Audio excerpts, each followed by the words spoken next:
Simply put, a healthy ocean can help us fight the climate crisis. Our ocean has absorbed over 1/3 of our carbon emissions and 90% of the excess heat we've generated. And for that, we face consequences. Ocean acidification, sea level rise, shifting fish stocks, and coral reef die-offs. The ocean and atmosphere are closely connected, which is good news for us. Scientists have found that 21% of the carbon equation can be solved through the ocean.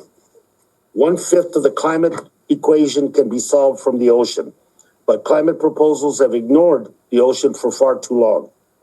That's why we've written the Ocean-Based Climate Solutions Act, a bill that provides a roadmap for ocean and coastal climate resilience and responsibly uses them to curb greenhouse gases. We continue to expect and welcome feedback on this legislation, and we look forward to improving it for the next Congress.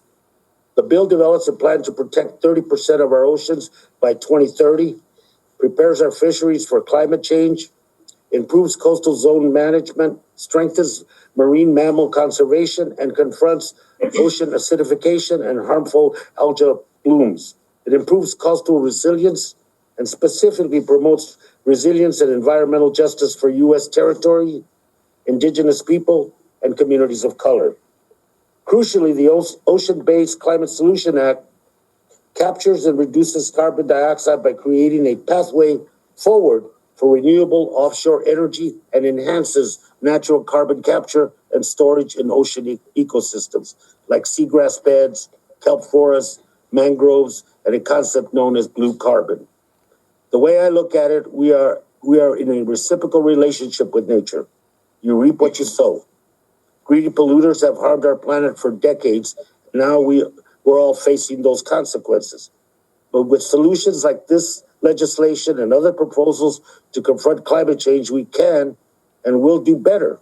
The Ocean-Based Solutions Act is what is needed to combat the climate crisis.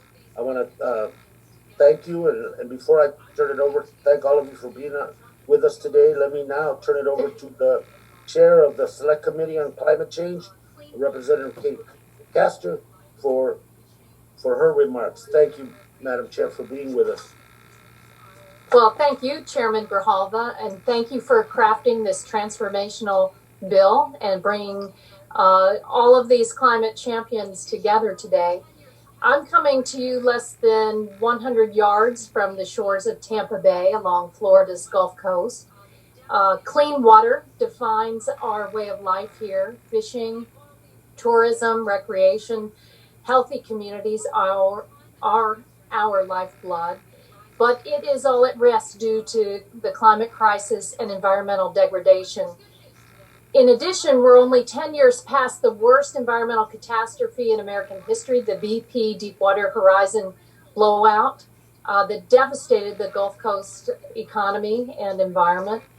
And while we've bounced back to a certain extent, the costly climate stressors are growing now with rising temperatures and rising tides and harmful algal blooms. But there's good news today. Scientists and a broad spectrum of stakeholders have worked with us to develop a critical to-do list that must be acted on with urgency to reduce greenhouse gas pollution and protect our way of life.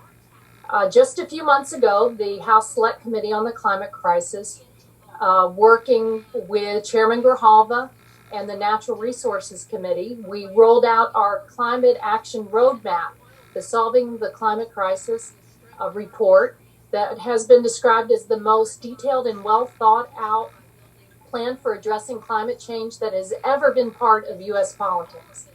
Our task now is to move our policy recommendations into law.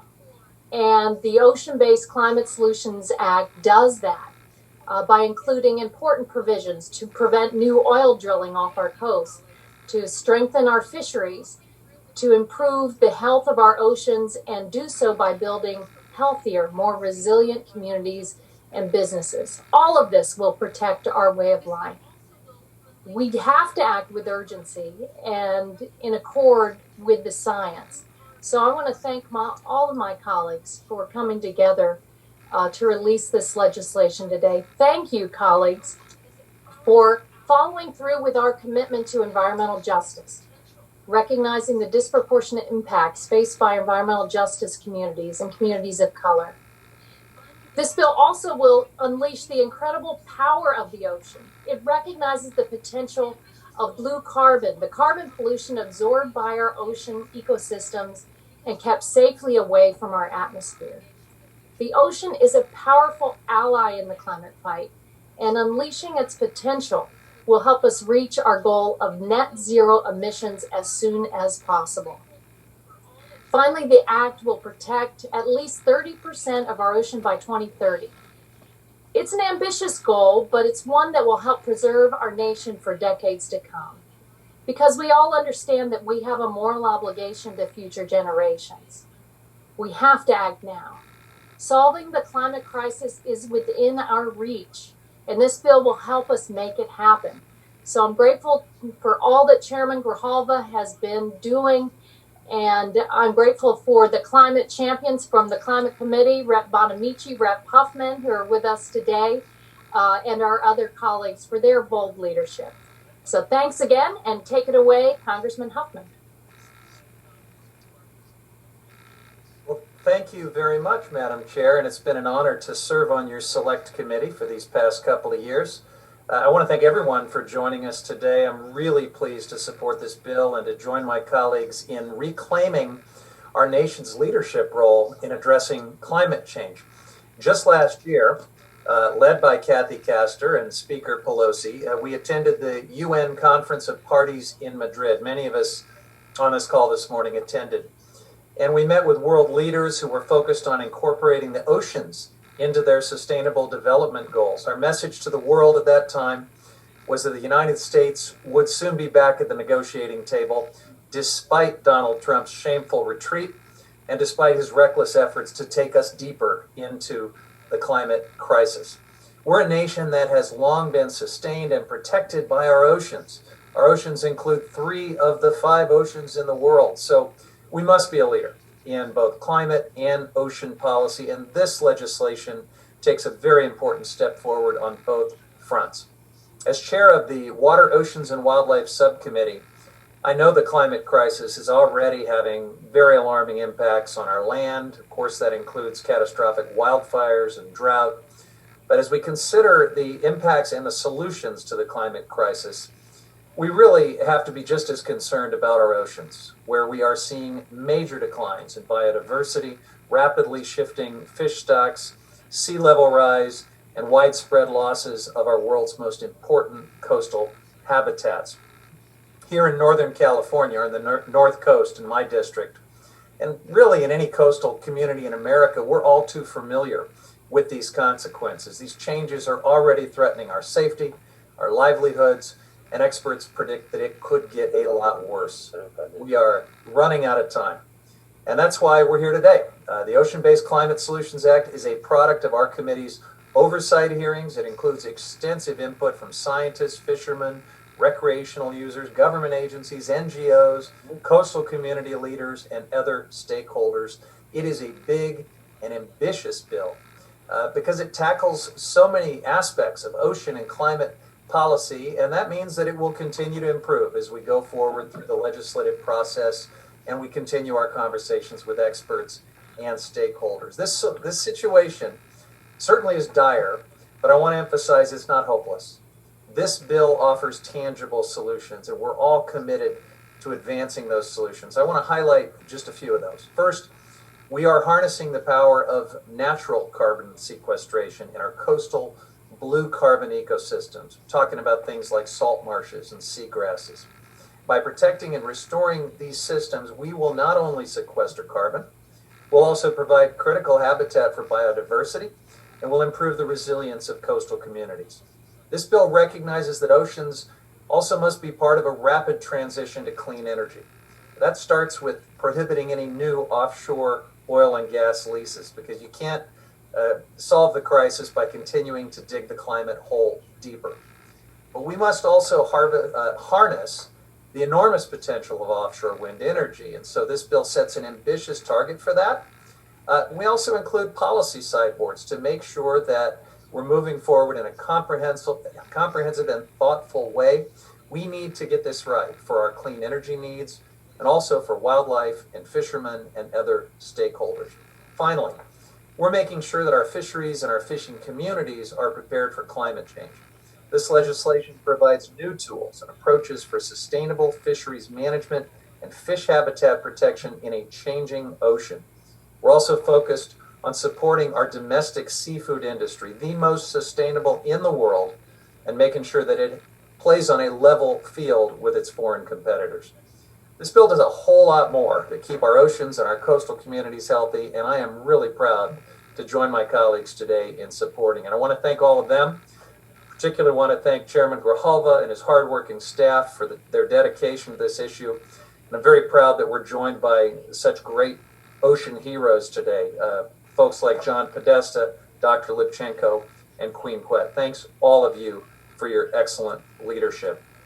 Now, I believe I am handing off to Representative Johnson, Eddie Bernice Johnson. So, Chair Johnson, welcome and thanks for your leadership. Well, thank you very much, and thank you for the recognition. I'm excited to join my colleagues today as a proud co-sponsor of the Ocean-Based Climate Solutions Act. We are in unprecedented times, and the oceans and climate are changing at alarmingly rapid rates. Although our oceans help regulate the Earth's climate system, they have largely been left out of the climate conversation. Many people don't realize that global warming would be significantly worse without the buffering effects of the oceans. I don't live in an ocean section of the country. I'm in North Texas. But this year alone, our planet has experienced staggering rates of glacier and ice sheet loss and rapid intensification of hurricanes, which are both exacerbated by warmer ocean temperatures. The Ocean-Based Climate Solution Act provides a comprehensive set of science-based policy solutions that highlights the critical role of oceans play in addressing the climate crisis. And this bill supports critical research that addresses harmful algae blooms and ocean acidification, in addition to strengthening marine energy research. I'm proud that several of these provisions have been based on bills that passed out of the Science Committee, where I chair, in a bipartisan manner earlier this Congress. And so I applaud Chair Grijalva for recognizing the value of our oceans in the climate conversation, and look forward to working with him and all of the rest of my colleagues in addressing the climate crisis. I too am proud that we have been joined by supporters who are not members of Congress, but very influential. We need all of your help, and thank you for your input. Thank you very much, and I yield back. Thank you very much, Chair Johnson. Chair Johnson, and the partnership with the committee you chair going into the next Congress is going to be critical, and I'm very appreciative of not only your support, but the work that your staff has done, and look forward to that partnership and moving this legislation forward. Let me now introduce Representative. We'll hear from the Vice Chair of the full committee, for Resources Committee, and Chair of the Public Lands Committee, Subcommittee as well. Representative Holland, please. Thank you, Chairman. Can everyone hear me okay? Yes, there's an issue with my mic. Okay, great.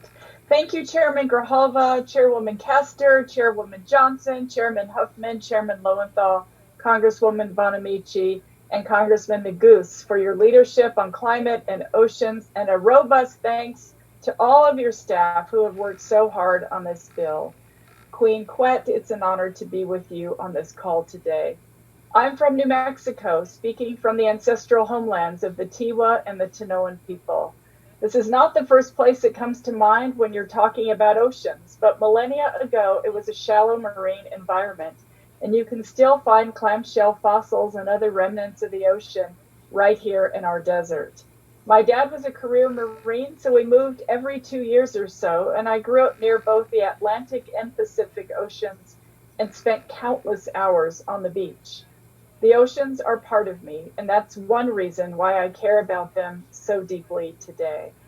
I also care deeply about the impact our changing climate is having on our planet. If we don't act now to protect our oceans, coastal communities will disappear. Fish that have sustained communities for millennia will no longer migrate through our waters, and entire ecosystems will be destroyed. That's why I'm proud to join Chairman Grijalva and my colleagues today in introducing the Ocean-Based Climate Solutions Act, a comprehensive plan to employ the oceans in the battle against climate change and to protect them from its impacts. I'm particularly pleased that the chairman included several of my ideas in this package. The bill sets a goal of protecting 30% of the ocean by 2030, which is important to ensuring food security and preserving biodiversity. It also supports restoration of wetlands and other blue carbon ecosystems that can store carbon at a rate of up to 4 times that of forests on land. This will build coastal resilience by limiting the impacts of erosion, flooding, and storms, which will help frontline communities. And the bill supports the transition to a clean energy economy by reducing greenhouse gas emissions associated with the shipping and fishing vessels and boosting offshore wind. We only have one Earth. We need to take care of it while we still can, and this bill will enable the United States to retake the lead in the fight against climate change and in global ocean governance. And now I will pass it on to my colleague, friend, and chairman, Alan Lowenthal.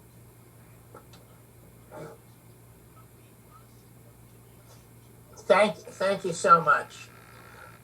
Good afternoon. I am very pleased to champion the Ocean-Based Climate Solutions Act legislation with my good friend and chair, Chairman Grijalva. You know, on the Natural Resources Committee, we often look to our public lands for combating the climate crisis, but we must look to the oceans also. As Chair Grijalva has already pointed out, up to 1/5 of the carbon equation globally can be solved with ocean-based solutions. As the chair of the Energy and Minerals Subcommittee, I'm particularly proud of the energy provisions of this bill. First and foremost, the bill stops all new oil and gas leasing in all areas of the outer continental shelf. The last thing our oceans and coastal ecosystems need are more greenhouse gas emissions or another tragic oil spill. But turning our gaze to the future, which is so important in this bill, the legislation brings our offshore wind policy up to speed, sets a national goal for offshore wind energy production of 12.5 gigawatts by 2025 and 25 gigawatts by 2030. That's a tremendous amount of energy production. And by setting measurable goals, which is critically important, we can ensure that we're on track to meet our renewable energy demands and that we create thousands of jobs in this process. The bill also increases funding for offshore wind research and development and provides strategies for the protection of wildlife, critically important, to make sure that we're going about these goals in a responsible way. Crucially, this bill sets up America to be a global environmental leader once again. As decisions regarding shared resources are being made, the United States must have a seat at the table. This bill recommends that we ratify the UN Convention on the Law of the Sea so that we can engage in issues like navigational rights, treaty interpretations, deep sea mining negotiations, and high seas conservation and management. At over 300 pages long, the Ocean-Based Climate Solution Act does so much to bring us back up to speed as a global leader in our efforts to fight climate change. And I want to thank everyone for being here to celebrate and to discuss our bill. I'm now pleased and proud to introduce my colleague and my friend, Senator Bonamici, to give some remarks.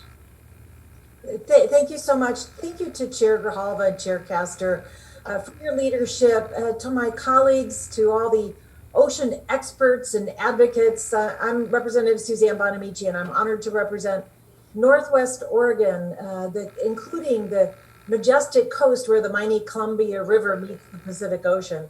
I'm also honored to serve on the Select Committee on the Climate Crisis and the Committee on Science, Space, and Technology.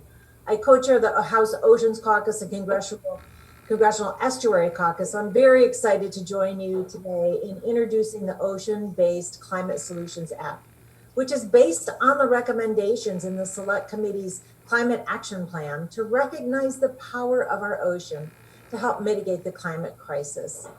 Healthy blue carbon ecosystems like mangroves, tidal marshes, and seagrasses can remove carbon dioxide from the atmosphere and store it from centuries to millennia.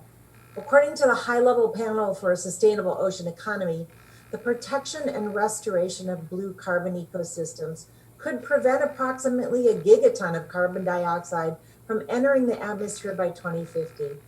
But we cannot fully capture the potential of this natural climate solution without an accurate map of our blue carbon ecosystems. I'm very grateful that Chair Grijalva is leading us in that effort by including in the Ocean-Based Climate Solutions Act, my bipartisan Blue Carbon for Our Planet Act, which will create an inventory of blue carbon ecosystems and their sequestration potential, and protect and restore existing and degraded blue carbon ecosystems. We know the ocean must play a part in our transition to a 100% clean energy economy. Waves, tides, and currents carry kinetic energy that can be captured and converted into electricity to power homes, buildings, and cities. This technology is being developed in Oregon and around the country. And I'm pleased that provisions from my bipartisan Water Power Research and Development Act are included in the Ocean-Based Climate Solutions Act to scale up development, demonstration, research, and deployment of marine energy. The health of our ocean reflects the health of our planet. And for too long, our ocean has literally taken the heat for us. We're seeing the consequences in our coastal communities in many ways, including the blob off the Oregon coast in 2014 and seasonal issues with hypoxia and ocean acidification. Last year, the House unanimously passed my bipartisan Coast Research Act to expand scientific research and monitoring to improve our understanding of ocean acidification and coastal acidification. These efforts will help identify risks and inform vulnerable communities about how they can best prepare for and adapt to changing conditions. So I'm thrilled that the Coast Research Act and 3 other bipartisan ocean acidification bills that I co-led are included in the Ocean-Based Climate Solutions Act. To protect and preserve one of our planet's greatest natural resources, we need to rapidly accelerate the collection and use of ocean data. So I'm glad that this bill will assess the potential for an Advanced Research Project Agency Ocean, or ARPA-O, to overcome the long-term and high-risk barriers in the development of ocean technologies. Every person on this planet benefits from a healthy ocean, and I look forward to continuing to work with my colleagues to advance this legislation and other meaningful ocean climate action. Thank you again, and I now turn this over to a great colleague, Representative Joe Neguse. Well, thank you so much, Representative Bonamici, for your leadership, and of course to Chairman Grijalva and Chairwoman Castor for the opportunity to speak about the importance of our bill, the Ocean-Based Climate Solutions Act of 2020. While I represent an inland state, as Representative Howland does, one might be surprised to know just how much at stake Coloradans hold in our oceans and how invested Coloradans are in our oceans. Not only does Colorado have the most scuba divers per capita of any state in the country, but the 2nd Congressional District is also brimming with local advocacy organizations that are helping to lead the charge to preserve our oceans and protect their inhabitants. We also understand the importance of our oceans to the climate system. As you heard from Representative Bonamici and so many others, my distinguished colleagues today, this legislation will take critical steps in harnessing that power through transitioning to cleaner energy, investing in sustainable fisheries, increasing the ocean's carbon storage potential, and restoring ocean health. As a member of the Select Committee on the Climate Crisis, I was honored to serve on the committee and am honored to serve on the committee along with many others on the call today. And as you heard from our incredible chair, thanks to her leadership, we highlighted the importance of the ocean as part of the climate solution in our climate action plan, which was released earlier this year in June. And that's why I'm so thrilled to be an original co-sponsor of this legislation and to already see those policy recommendations put into action.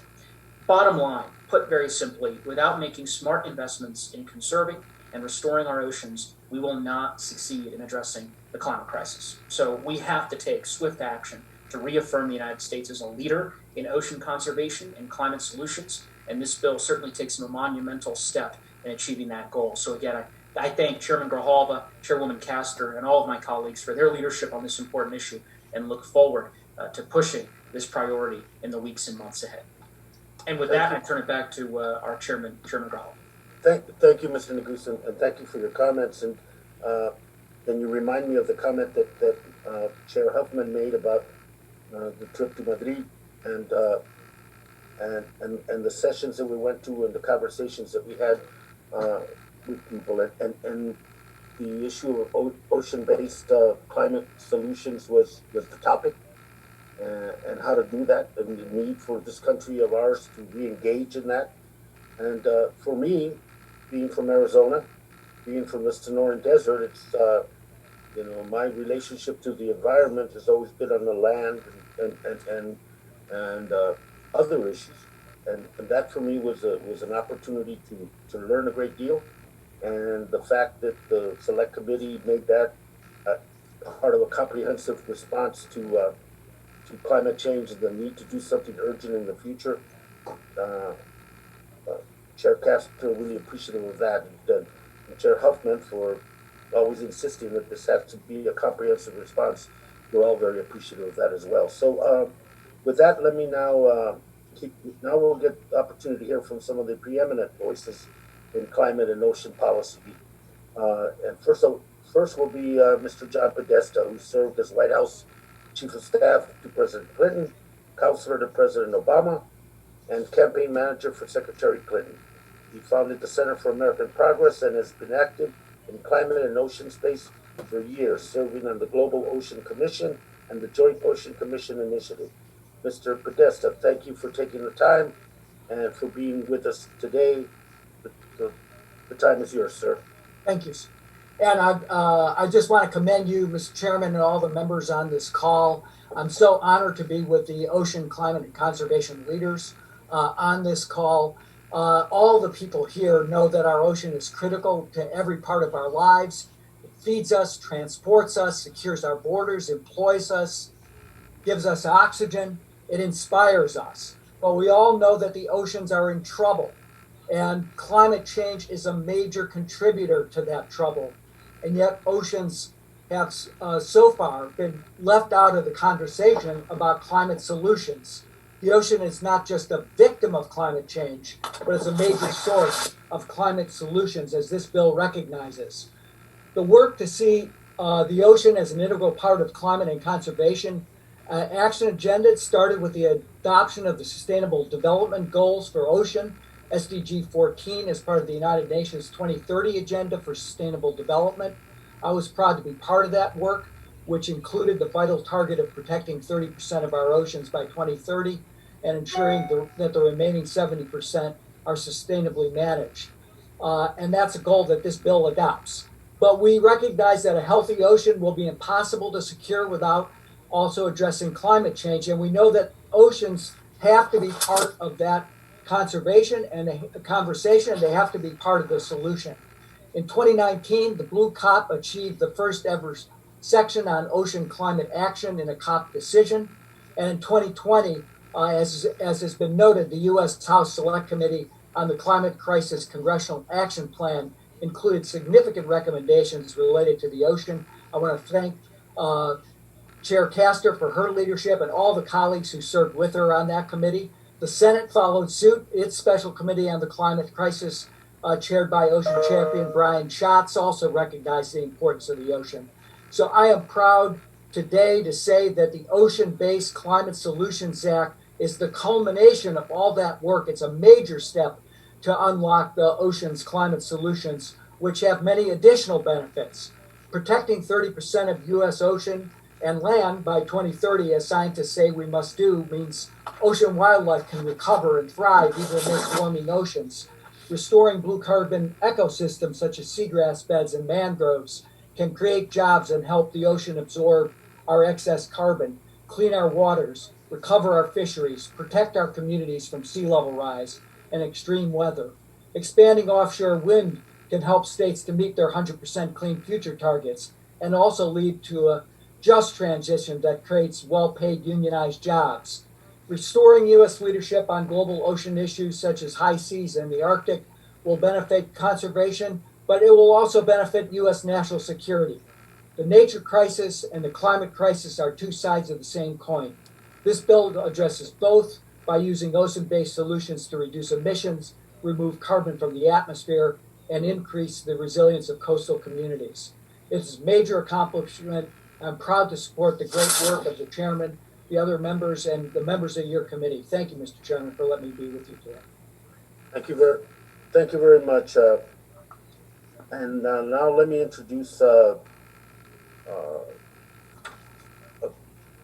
wonderful champion and someone who has been before our committees in the past. We're going to hear from Queen Quet, the chiefess of the Gullah and Geechee Nation in the South Carolina Low Country. Queen Quet is a professor, an artist, an environmental justice advocate. She testified, like I said, on a February 2019 Oceans and Climate Change hearing and was truly inspirational. Queen Quet, thank you for joining us, and the time is yours. Away in the water, away in the water, children, away in the water. God want trouble the water. We're so glad for day with Hunter one more again, Chairman and Chairman and all these your leaders. But this your great day on this your shoreline. I the Queen Quet, I did right here in the Gullah Geechee Nation on an island where Hunter my Yeti boat called Centella Island. So I did right here in the Atlantic Ocean. So who better to talk about the ocean than somebody that actually lives in it? I am a native of the Sea Islands. They go from Jacksonville, North Carolina to Jacksonville, Florida. And then the Gullah Geechee Nation expands inward to the St. Johns River, encompassing all of these sea islands. And so, of course, when we hear the word ocean, it's as if you're calling our name, as chairman and our leaders here, because this is all we know. As we say in our language, the water to bring we, the water going to take we back. So I am so pleased that it is the waters of our ocean that brought me back to you all, to working up the hill, coming from a place called the Low Country. And so it is great to go higher, and this time, not just higher with the sea levels rising, but higher in our perspectives about what we can do to blue this conversation and to green the world again, so that we can continue cultural heritage in these coastal communities like mine that still exist here, literally in our ocean. And yes, the ocean is the solution. So I was very happy to be able to look more closely at what we're here to unveil to everyone to look at today, the Ocean-Based Climate Solutions Act. Because for me, why I'm supporting it, why I'm pushing my community to support it, is because every letter in ocean is addressed in this act. Ocean protection, climate action, enhancing coordination of federal research, achievement of the UN Sustainable Development Goal number 14, and nature-based solutions. As someone who has gone before the United Nations and even been flown to Korea to be part of the ocean actions planning around the world and to present on this UN SDG, we have our own action plan for the Gullah Geechee Nation, and this new bill fits directly into it. And so we want to get in the same boat with all of you and continue to row to a more healed shoreline that sits within our ocean. Because if we take care of Mother Earth will continue to take care of us, and she will continue to flow her energies through these waters and heal us. We consist primarily of water. So once again, when you call the name of a body of water, you should be thinking about your own name too, because we're one and the same. As we say here, the water to bring we, the water going to take we back, but also that water is our bloodline and the land is our family. So I'm so happy that this is how this particular bill is treating us, that all of us are family, just like those creatures in our waters, and that the more that we take care of it, the more they'll sustain us. So thank you for this, and I'm so glad that you all put in this leadership team's work to make this day come about. Thank you for having me, and thank you for joining me right here on We Shore, you're in the Gullah Geechee Nation. Thank you for your comments, Queen. Now we're going to hear from Dr. Jane Lubachenko, the former Undersecretary of Commerce at Oceans and Atmosphere, Administrator for NOAA from 2009 to 2013. She has authored multiple papers detailing how the ocean is key to achieving climate and societal goals. Doctor, thank you for sharing your expertise with us, and please. Thank you, Mr. Chairman, and congratulations on this bill. Thank you to all of your colleagues who have worked so hard for this day. I'm joining you, everyone, from Oregon. Behind me is a lovely quilt showing an Oregon tide pool and some of the vibrant marine life that lives along our coast. It supports our fisheries, creates good jobs, and enables scientists to better understand the ocean and our connection to it and dependence on it. It also provides fabulous recreational adventures here in Oregon and enriches our lives. I was proud to have this quilt in my office in Washington, D.C. for the 4 years that I served as the administrator of NOAA. As a scientist, I know that the ocean is often seen as a victim of climate change. But in truth, it's also a powerful source of solutions. The bill that we celebrate today is solidly grounded in state-of-the-art science. Now, how refreshing is it to have lawmakers listen to and use good science to benefit people? The bill focuses on the suite of powerful tools that we need to accelerate mitigation and adaptation to climate change. I'm particularly excited about the solutions that promote climate-ready fisheries, highly protect 30% of the ocean by 2030, protect and restore blue carbon ecosystems, mangroves, salt marshes, and seagrass beds, and advance clean energy from the ocean. In my view, this ocean-based climate solutions bill is a really big deal. It would be a boost to the economy, a boon to coastal communities on the front lines of climate change, a beginning of belated justice to communities of color, and a booming wake-up call to the climate community.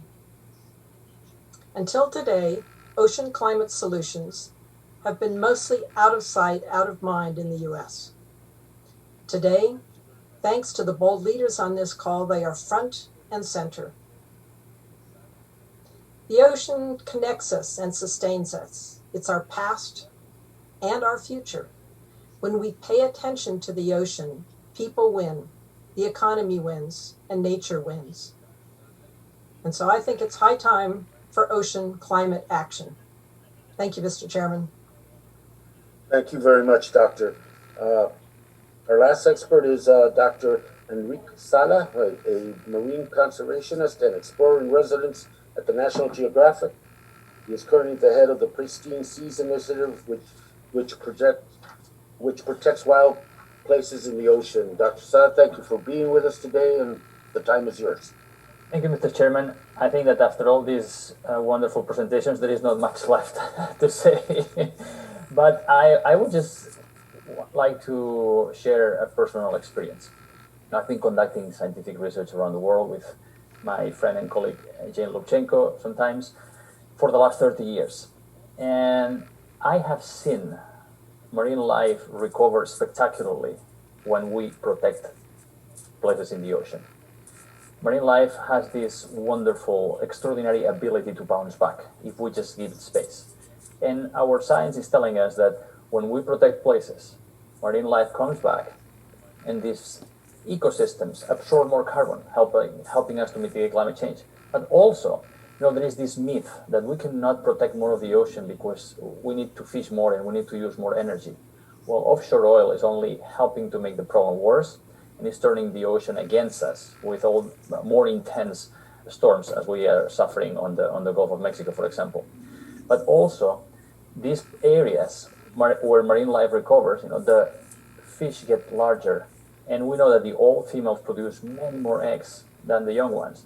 So these areas, these protected areas, are engines of regeneration of the ocean, and through spillover of fish and eggs and larvae, they help to replenish the areas around. And we have seen areas where local fisheries were depleted around the world, where marine reserves were able to replenish them and improve the livelihoods of coastal fishermen. So as Jane said before, the economic argument is also very powerful. We do know, the economics are very clear, we do know that the business as usual is not only sustainable, it's not only unsustainable, but also the fisheries are a shrinking sector, and climate change is only getting more intense. So protecting more of the ocean and shifting to renewable energies is the solution that is going to give us recovery of nature, improved local economies, and also help to prevent catastrophic climate change. Thank you, Mr. Chairman. Very much, and to all the members, thank you, and speakers as well, and for sharing time and expertise with us today. And we're now going to, Adam, we're now going to open it up to questions from the press, and I'm assuming you're moderating that part of it, or somebody is? Yes, thank you. Thank you to all our speakers. We'll now open the line for reporter questions. The first question comes from Anthony Adragna from Politico.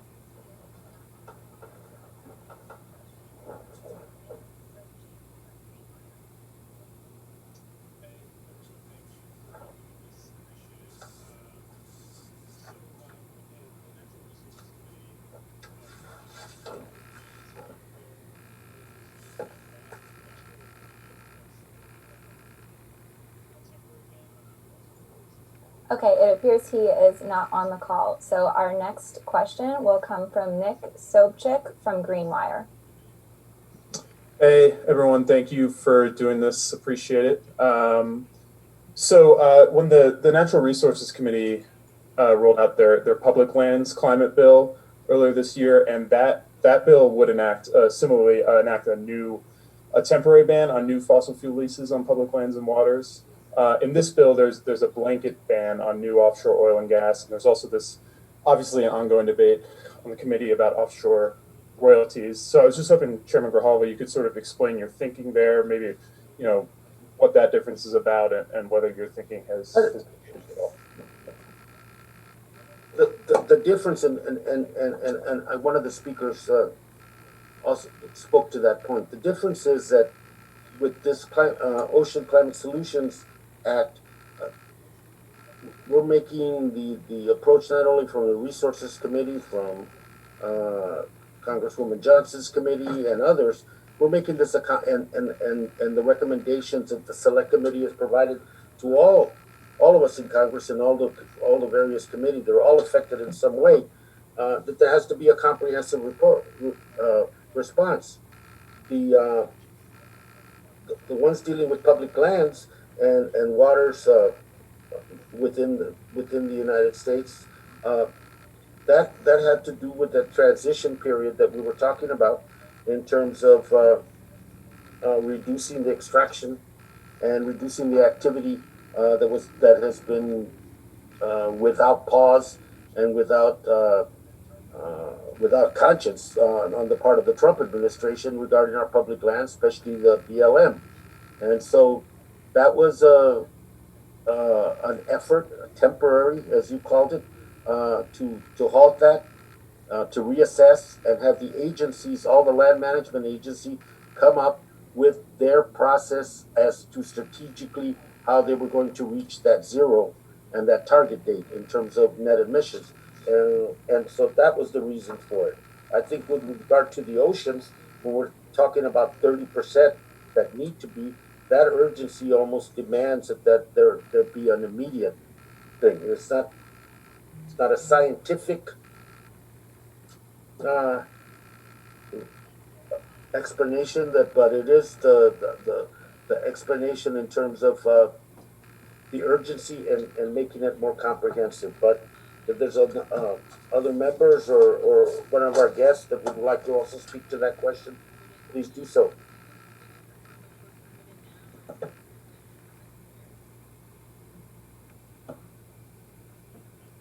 All right, thank you. Our next question will come from Rebecca Baicha at The Hill. Hey guys, thanks for doing this. I had just two quick kind of technical questions. I saw the stuff about permitting wind. Do you have a figure for how much we're permitting now or some kind of way to show how that compares? I don't offhand. Any of the members or the staff? Yes, I have some. Okay, There has please. been limited amount of permitting. You know, this administration has an all of the above policy, but what it really translates into is like Animal Farm. All animals are equal, only some are more equal than others. They are permitting at a fast rate all oil and gas. We have been waiting now for 18 months for the first completion of offshore wind. They have slowed it down. They have thrown obstacles in the way. We have lined up tremendous amount of offshore wind along the entire Atlantic coast, but the administration refuses to permit that. And so now we're 18 months behind in the actual permitting of the first project. And so that's where we are. Okay, thanks. And then the other thing I wanted to ask real quick was section 504. I realize I'm being a little technical here, but it kind of it was a section about requiring disclosure prospective buyers that property is in the coastal barrier resources system. Is that essentially saying like a way to stop development on coastal properties? I'm not sure I totally understood the point of that section.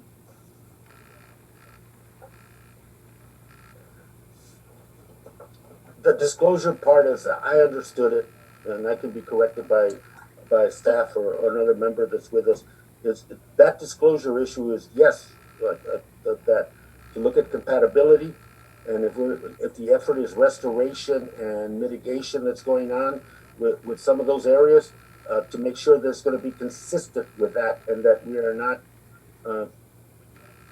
furthering along a development that is going to run counter to the restoration efforts and to those lands, and then particularly affected communities,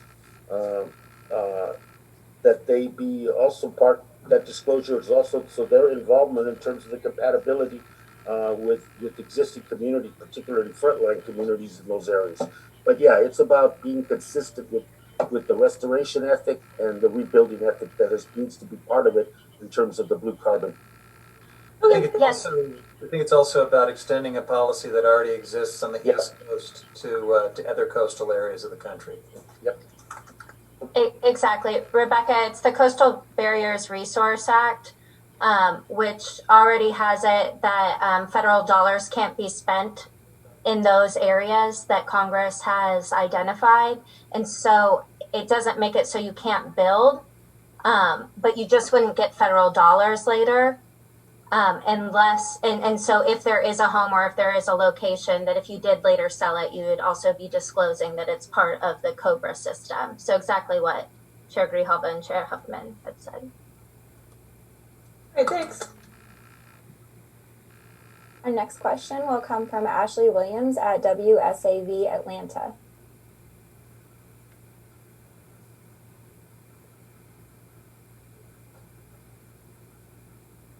All right, if she's not on the line, our next question will come from Zoya Tierstein at Grist.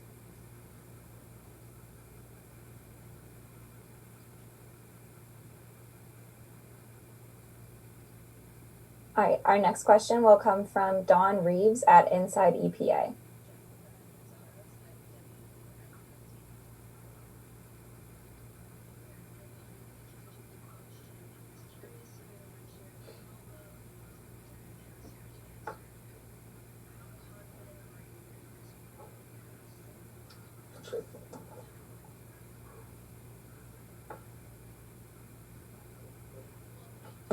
Our next question will come from Jessica Mazzaros at WUSF Tampa. Hi there, and thank you for taking my question. I'm just curious, either for Chair Grijalva or for Representative Castor to answer, how confident are you that this bill will pass? And if you are confident, what might be the timeline on that? Wow. Well, thank you, Jessica. Thanks for tuning in to this important call, because so much is at stake for the state of Florida, but for all of us.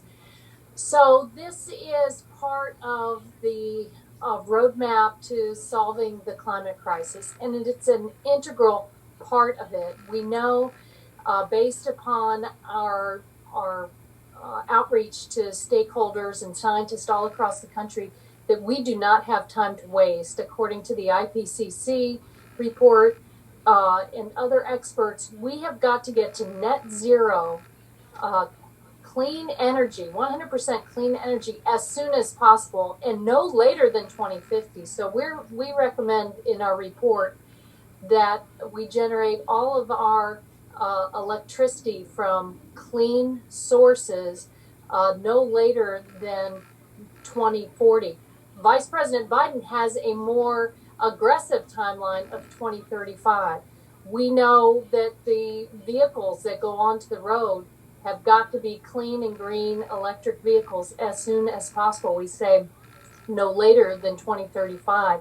The buildings that we construct across America, commercial, residential, we say by no later than 2030, they've got to be net zero. And then you add in the climate solutions from the ocean. It's one, sequestering the carbon, and two, it's unleashing the power of not drilling and exploiting our ocean systems anymore, but harnessing them for sequestering, but wind power, other kind of science investments in science to find those clean energy solutions of the future. The stakes are high. What are the chances of this passing? This election has a lot to do with it. But in the House of Representatives, Democrats are united in the fact that we've got to listen to scientists and move as quickly as possible. We're united in that we don't have time to waste. We're united in our moral obligation that we have to future generations. And I'm fairly confident, because of public sentiment and the growing costs, the costly impacts of climate, that the public will force policymakers to take action. The issue is we just don't have time to waste anymore. I also believe that the pandemic, the COVID pandemic, has placed new urgency on what we're talking about today and climate change as a whole. And I say that because it not only exposed the fact that we were not prepared, and that the whole effort at protecting people and protecting economies was blown by this administration early on. And I think now there's a bigger focus on science and what that dictates, and that's to our favor. And then the other thing is that I think the American people support uh, something decisive and urgent being done around the issue of climate change and ocean-based solutions. But they've also had the experience of this pandemic, and I don't think there's any appetite on the part of the American people to go through another experience in which our government has not prepared itself, where it doesn't have those ingredients that the Chair Costa was talking about in place to begin to deal with this issue and begin to confront this challenge. It is a consequential challenge that we face with climate change, and I think the pandemic has put more urgency behind us doing something, and that's why I think something will be done. I think the public sentiment is such. This is Suzanne Bonamici from Oregon. If I can take a minute to weigh in, I agree with everything Chair Castor and Chair Grijalva said, but I also want to add that a lot of these issues are not partisan issues, and they definitely should not be partisan issues. And I think about many of the pieces that have been incorporated into the legislation. The Blue Carbon for Our Planet Act, that's a bipartisan bill. Water Power Research and Development Act, also bipartisan. Coastal and ocean acidification stressors, the Coast Research Act, bipartisan. The Blue Globe Act, also bipartisan. So there's a lot of pieces of bipartisan legislation that have been incorporated into that. And it gives me hope because, as I said, taking care of our ocean and our planet is not and should not be a partisan issue. So I'm hopeful we can get this done. Many of the key environmental laws were passed in Republican administrations. So I'm hopeful that we'll be able to get this done. We need to do it. Thank you. Thank you. Our next question will be from Kelly Lunny from Bloomberg Government. Hi all, thank you for doing this.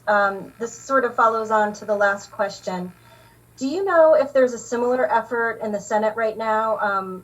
Can we expect a companion bill over there? And have you talked to any Republicans about supporting this particular comprehensive piece of legislation? I know Congresswoman Bonamici talked about the fact that there's lots of bipartisan pieces in this, but I'm curious to know if you've had conversations with some of your colleagues in the House on the other side about supporting this. Thanks.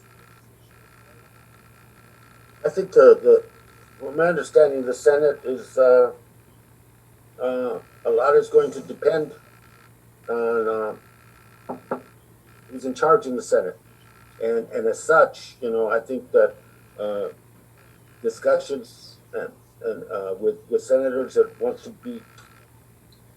want to also have the same legislation over there.